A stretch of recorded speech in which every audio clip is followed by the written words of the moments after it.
When Ruben Nava was deported from the United States to Mexico, he didn't feel at home.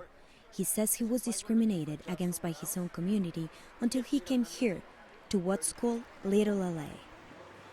There are more Mexicans living here who've been deported from the U.S. than in any other city in the country. Fluent in English and Spanish, Ruben was able to get a job in a call center. You know, in Little L.A., you actually feel at home. Because everywhere you go, you hear people speaking in English or laughing, making jokes, and that's what you're used to. If you go out of here, for example, in the metro, people see you like if you're from out of Earth. In the first 5 months of 2018, the U.S. deported more than 90,000 Mexicans, making them the largest national group to be expelled. Many of the arrivals gather at food stands and barbershops. Some are owned by people who've been deported. Others have been able to find work at English language call centers.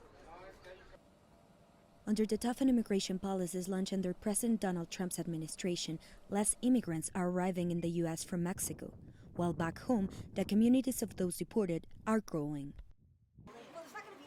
Anita Isaacs is a professor of political science in the U.S. She came to Mexico to conduct research on this community.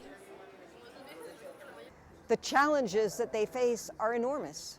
They are psychologically distraught, they are economically destitute, and they are forced to find a way of starting in a place that is not terribly accepting of them. Israel Conchi is the founder of Little L.A. After living in Texas without proper documentation for 30 years, he was deported after getting a ticket for driving too fast. Now, he helps Mexican deportees sent back home to get back on their feet.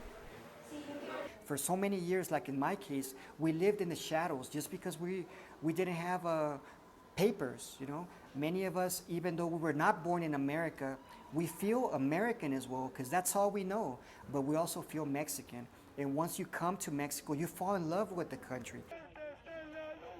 While the new Mexican government has taken some steps like offering humanitarian visas to address the Central American border crisis, President López Obrador has yet to come up with any concrete plans to help deportees when they return. For many right now, being able to live in Little L.A.